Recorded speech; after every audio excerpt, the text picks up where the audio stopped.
Land on a block Gemara.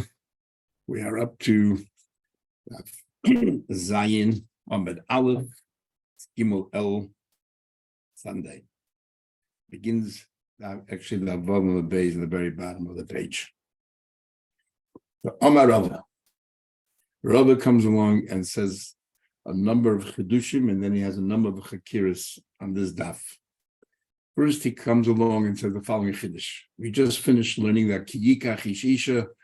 We learned that the Baal husband has to be the one to give the money over to her or whatever of value, and he has to say Harei At Mukadesh is Li. Comes along and Rava says a Chiddush that it's possible that the husband does not give money to her, and still, as long as he says Harei At Mukadesh Li, she's still Mukadesh to him. How is that? Case number one. What happens if she says to him, 10 mana leplani?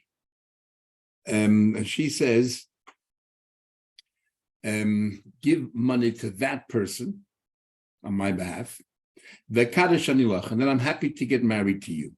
So he does that. He turns around, gives money to that person, and he says, at the time, he says to her, Harei At Mukadesh li, you're Mukadesh to me with what I just did. The din is Mikudesh. She's Mikudesh. Now, why is she Mikudesh? She did not receive the money. So why is she Mikudesh? This is very similar to the din of an Arav, of a guarantor. One person lends money to another person, and a third party who didn't receive the money gives a guarantee, and now he is indebted. Why in the world is he obligated to to pay out to the lender? He didn't receive any money, but because the lender lent money to the other person, because there was a guarantor involved, the guarantor received something, the pleasure and the knowledge that based on this person's credibility, a loan took place. Same thing over here. The pleasure that she receives, that her husband-to-be lent the money to somebody else, because of her, she received something, that pleasure, and therefore she's Mekudesh. Bedin Arab by a guarantor. Lav isn't the din. Avagav the lemote hanol. The guarantor didn't receive any money whatsoever, yet Mekom Mishab Nafshe. Nevertheless, he's indebted to repay. On what basis? Because he received something, pleasure, as the Rishonim explained. Hi Yitza, this woman Nami. Avagav, even though the lemote hanol, she didn't receive the money directly, she's happy to be makna herself. She's indebted to it. She's received something. She received that pleasure from the husband to be, that on account of her, he lent money to somebody else or gave money to somebody else. Case number two. What happens? He says, hey, lich mana, a person says to this woman, here is $100. I want you to be mekudesh to a third party. But this person gave his own money. Did not give money that we know that a shliach be affected by Kiddushin, starting from Eliezer, but in this case, this case over here, the shliach gave his own money, and he said to her, "I want you to be mekudesh with this money to that other person." What happens in this case? That other person did not give any money directly to her, didn't give her any anah, didn't give her anything. Is she mekudesh? And the din is she is for a different reason. And what is that? Hey lechmana. Here's 100. He's got you leplani, and you mekudesh to that person. Mekudeshes. She's mekudesh to that person. On what basis is mekudesh to that person? Because medin ever kanani, an ever kanani is set free. Ever kanani doesn't have money of his own, someone else gives the money on behalf of the ever kanani, and that grants the ever kanani his own freedom. So we see that even though he didn't give, he nevertheless he is set free. So the same thing over here. Even though that this person did not, the husband-to-be did not give any money.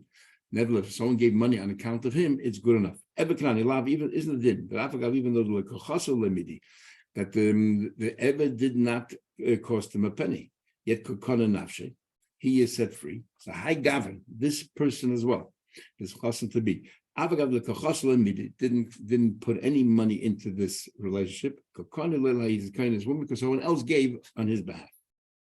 Now, case number three, the biggest chiddush of them all. In this case, the woman will not receive anything from the husband-to-be, and nor did the husband-to-be give anything at all. And yet, see, in case number two, the woman received. In case number one, the husband gave. Case number three, the husband won't give, the woman won't receive, and yet she's still Mekudesh. And why is that? How is it? What's the case? She says 10 mana lepleni, give $100 to that person. Kaddish Anina, we Mekudesh, not to you for giving it, but to that person, lie. I will be Mekudesh to that person. So therefore, that person did not give her any money. She did not receive any money, yet she Kadeshes. Now, why? Medin Shneim, if you combine the two dinim of an Arav and of an Eber Kanani, it works. Arav, we just said before by the guarantor, the Arav did not receive anything, and yet, because on account of him, a transaction took place, he is indebted. He didn't receive anything. He is indebted. This one also, she's not receiving any money. Not receiving any money. She is nevertheless happy as if she's indebted to it. Now, on the other hand, you'll argue, what are you talking about? Peace over there. Over there, the lender, lent money as a result of all that. But here, the person who is going to become her husband didn't give any money. She didn't receive, and he didn't give.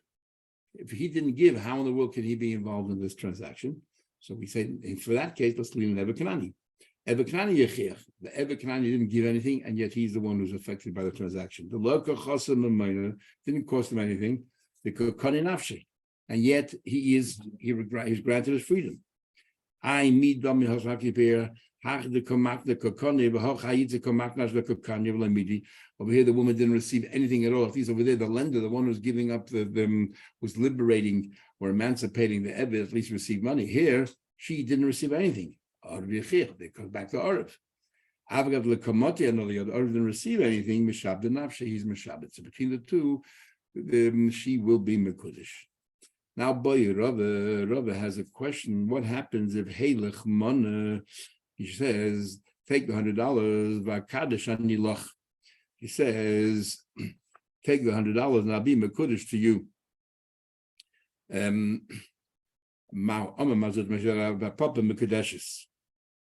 want that she's Mekudeshes. She says, take this money and I will be Mekudesh. The woman says, the woman is giving $100 to the husband. She's saying, with this, you'll be Mekudesh, I'll be Mekudesh to you. And the husband then turns around and says, you're Mekudesh to me. And she's Mekudesh. The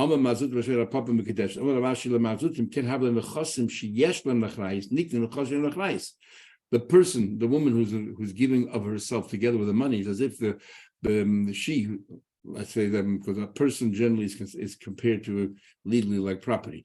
So it's as if we have a rule that you can be, if I'm buying two things from you, property and something which is portable, the portable is secondary to the property. So I make a kinyan the property, I'm automatically kind of kinyan aga. By the way, I'm also kind of the metalpolin.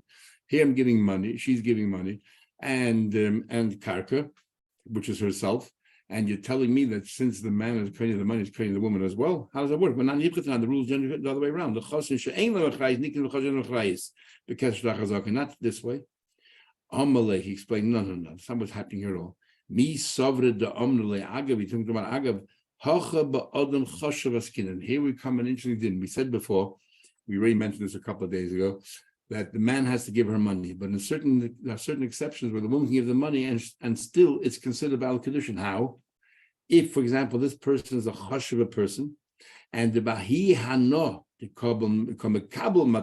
fact that he accepted the gift from her, she has so much pleasure from that it's as if she received something from him, and he says, "You're mekudesh to me." That's good enough. Gomra mekanya le'nafsha. She's happy to be involved in this transaction. So big machlek is Rishonim whether Adam Chashuv literally means an Adam Chashuv. Some Rishonim say you have to then make sure that this person is actually an Adam Chashuv, or she can say to me, this person is an Adam Chashuv, and that's good enough. So it can be really anybody. If she really likes this person and she really wants this person to marry him, and she's happy that he accepted her gift, then anybody. And could be it's a Safek Kiddushin by anybody if she gives the money. And he says, you're Mekudesh to me with it, is a Safek Kiddushin because maybe she feels that pleasure that he accepted her proposal.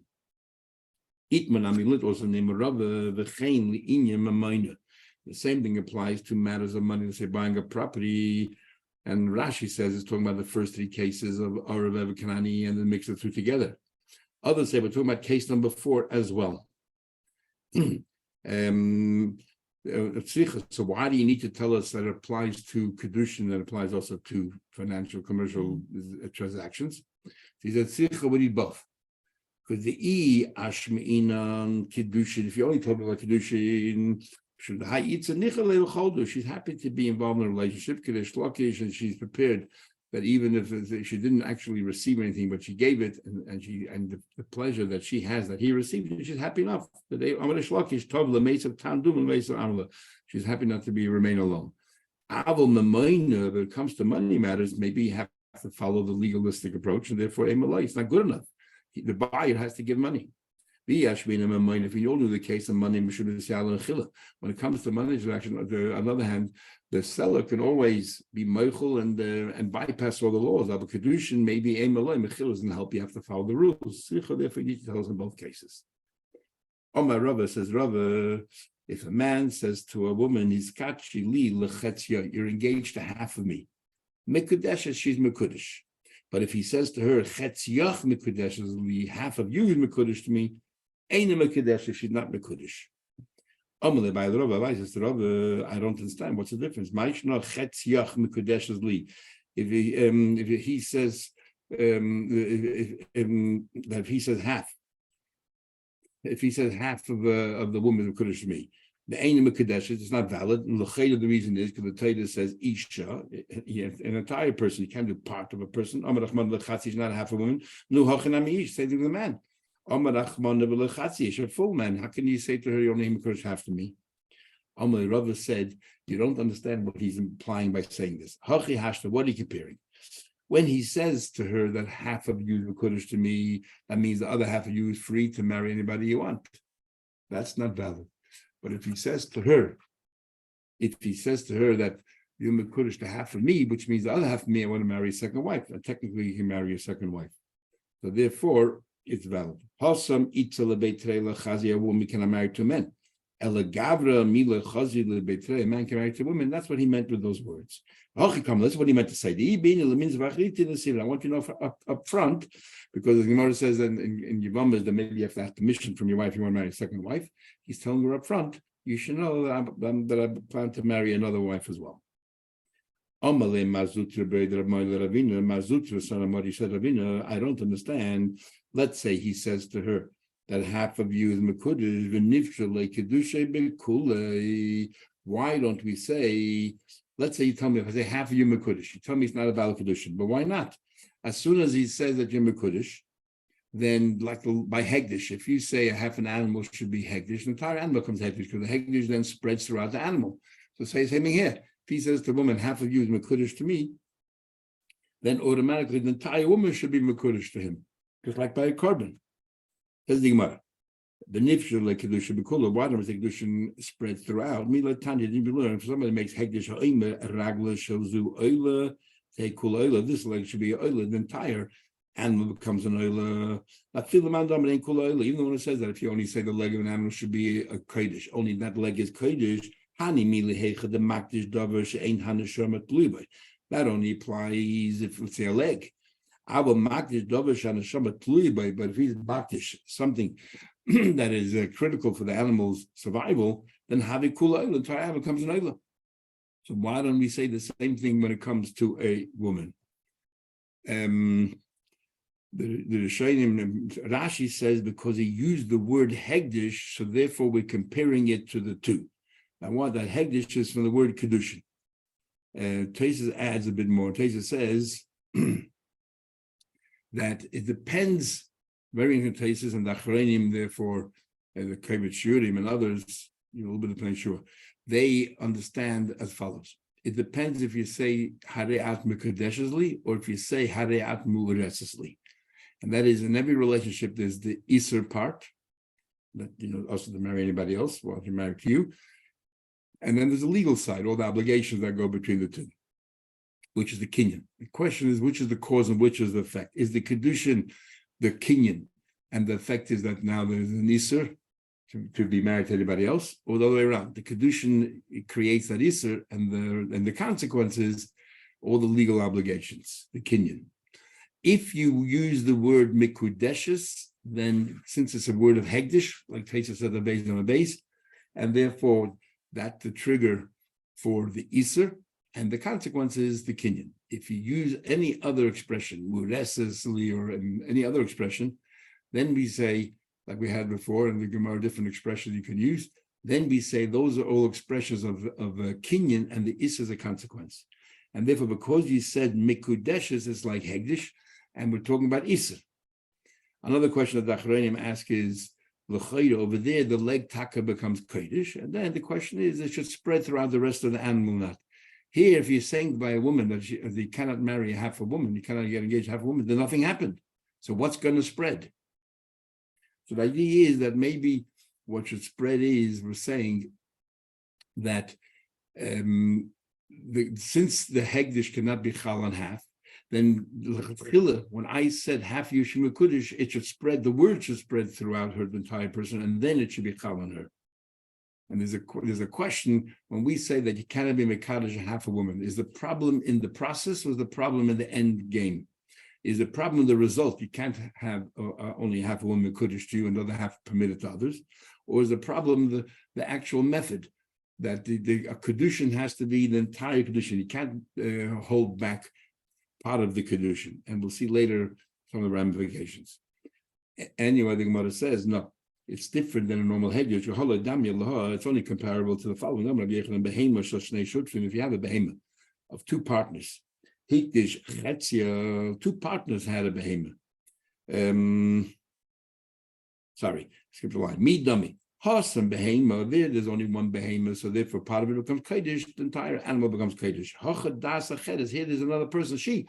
If she only had consented to half, how in the world is it going to spread to the other half? If you want to compare it at all, you compare it to the following case. A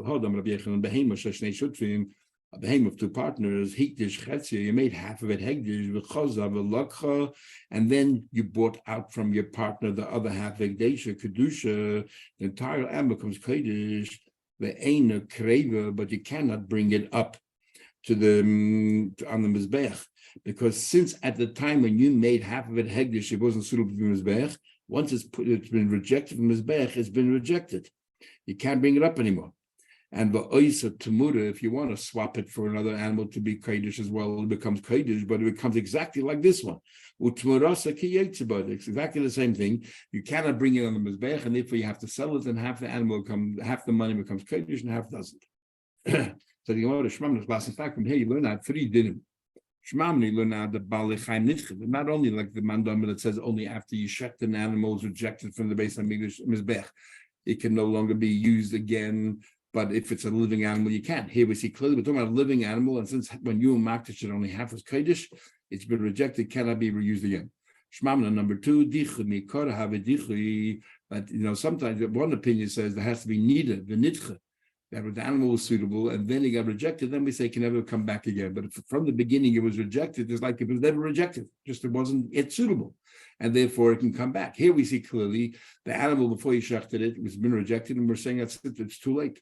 So the third thing is Shmamina, yesh dichud b'damim. Since when you were makdish the animal couldn't be brought in the mizbech, so it was only as if you were makdish the value of the animal or half the value of the animal, and even value once it's rejected can never be used again. Rava continues with a number of interesting questions, technical questions. What happens if you said to a woman chetzyach b'chatzi pruta, v'chetzyach b'chatzi pruta, half of you for half a pruta and the other half for half a pruta? How do we view this? Mao, even though the chati pruta poska, since he said a half of you for half a pruta is meaningless, so nothing happened. He's just counting up to get to the total. And Imtim Tzalayim was counting up to get to the total. What about he says chetz yoch bepruta v'chetz pruta, half of you in a pruta and half of you in a pruta? Mao. Even though the pruta poska, so since he mentioned a pruta of each one, that's a full sentence, and therefore once he said half of you for a pruta, that's canceled the Kiddushin, that's it. He's counting up. Or if it's all in the same day, as if it's all part of one sentence, it says half of you a pruta today and half of you tomorrow. Do we say kim namal macha paskets like 2 separate transactions and therefore it's no good? Kiddushin maschel mean it starts today, till tomorrow. What about Shnei Chatzich Pruta, 2 halves of you and 1 Pruta? Hachavade bechad zimne kamel, it's 1 go, so therefore it's all right. Dilma ain't isha miskadesh lechatzayin klal. You cannot engage with a woman or betroth her halfway. And here the shaila is the problem of half the outcome, or the problem of half the method? Because if it's the outcome, when you say Shtei Chetzim Pruta, the outcome is all of you is Mekudesh, so what's the problem? But if the problem is the method, and the method is half of you and half of you, then that is a major problem. Take will remain with a question. Boy, Rav has another question. What about Shnei Benasayach v'Shnei Bonai bepruta? A man says 2 of your sons for 2 of my daughters is for 1 pruta. Mao, what's the din? What's the question? Do we say basa neisen umekabel azlum?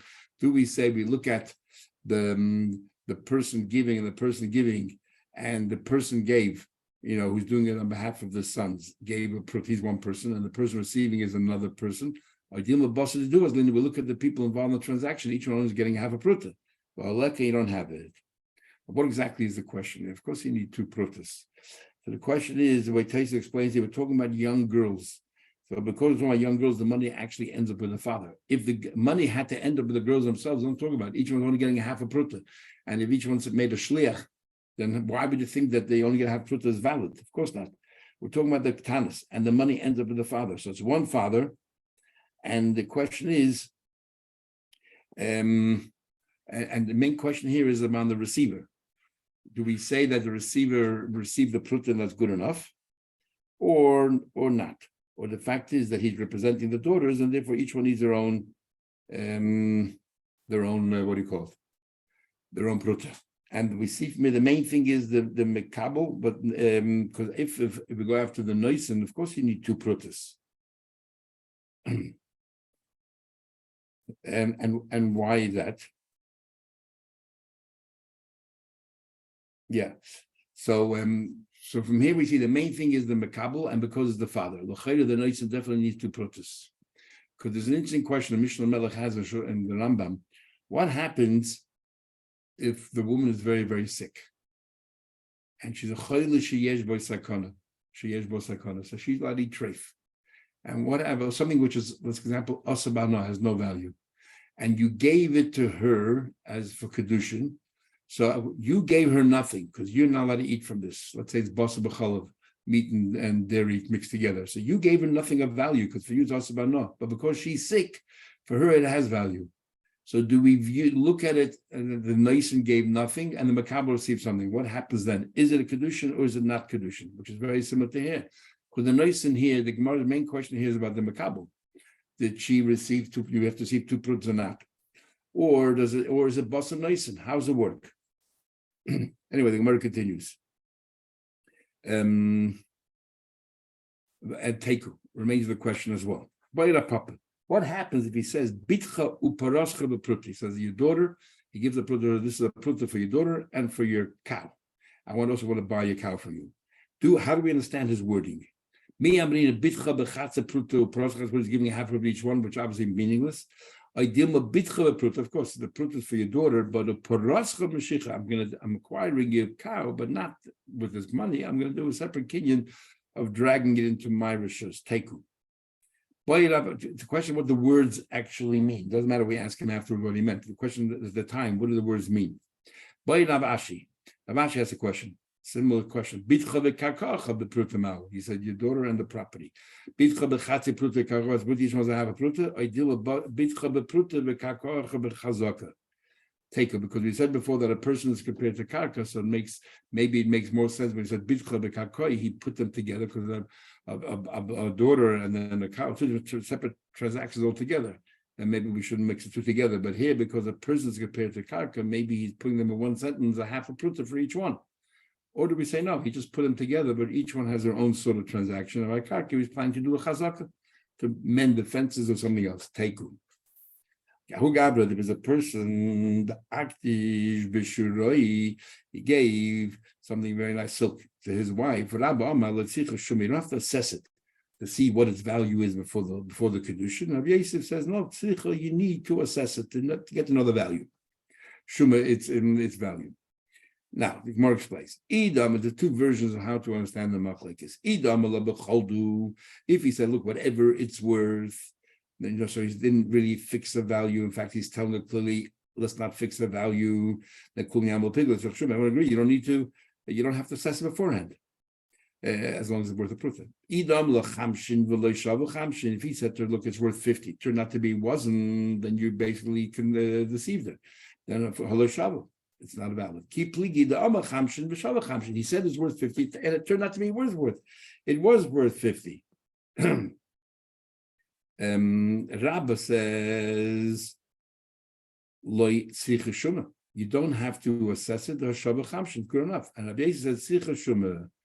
Even the the whole time she's thinking, is it really worth that much? Is it not worth that much? So therefore, she didn't really wholeheartedly agree to this transaction. That's one version. Another version is even if he says to her it's worth a pruta, nevertheless, the plea is an argument. The basis says shavik kesef, good enough. As the Rabba says good enough. Rabbi Yisrael says Shavik kesef is like kesef. Ma kesef, money, the kais. You look at money, right away you know exactly what its value is. Av shavik kesef, nami the kais. Shavik kesef also have to know what is value. That's why we always say by a ring it's worth a pruta. And that's the value. Worth more, it's better. But it's good enough. But as long as it's worth a pruta. And we'll talk more about tomorrow in the long cases there about a diamond ring and so on, why we don't do that. But the moment you have something of real value, maybe you have to assess it beforehand and so on. So according to the second version, no matter what you give, you have to assess beforehand. If it's something expensive, you have to assess it beforehand because she might, in her mind, speculate that it's worth $100. Turns out to be it's not. It's worth a lot less. How do I know that you have to assess it beforehand? How do you redeem a slave? You work out, you deduct from the money that the owner bought the slave. And let's say the Yiddish slave will have for 6 years, and it's after 2 years. So you work out per year, this is what the value is, and 2 years went by. So therefore, we have to pay you, a third less in order to redeem the slave. Only and he's cannot be purchased back through tvua and kalim. So you want to hide tvua, kalim, what are we talking about tvua and kalim? It says in the Brisa, but you cannot buy the freedom of an eved using grains or utensils. What are we talking about here? Are you telling me you cannot use it at all? Why not? We know it says in the pasuk that he should return, and the redemption, you don't have to be any money, it can be anything of value you can use to redeem an eved. So what do you mean the Brisa says you cannot use grains or utensils? Unless be the less bushah is worth less than pruta than why utensils and money you could. Then my idiot tvua kalim, why highlight tvua grains and kalim? I feel kesanami.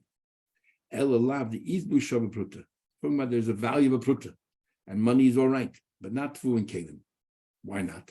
Because kivan the light kaitze, because we don't know what the value is. Light, you cannot use shavu kesef unless you know the value prior, and because we don't know the value, therefore you cannot use it.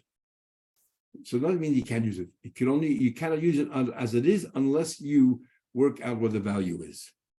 Idach and Rabba, what's he going to do with the Brisa? He'll say when the Brisa says you cannot use grains and kalim, means something totally different. There's a kinyan called chalipin, and which is the most standard form of kinyanim. And hachikam, this is what the Brisa says. B'toidas kesev hu nikna. If you want to give grains or kalim and say the value of these grains and kalim, I'm redeeming you, that's not a problem, because then they're like money. But the einikne betoidas tvua kalim, if you want to use as another form of kinyan, which is ma'nir chalipin, you cannot use chalipin, and that's what we learn from the pasuk. You cannot use chalipin. Says the Gemara, and we know that people used to use tvua and kalim chalipin like shalof ishnalo. It says by Rus, and it says over here that you can't.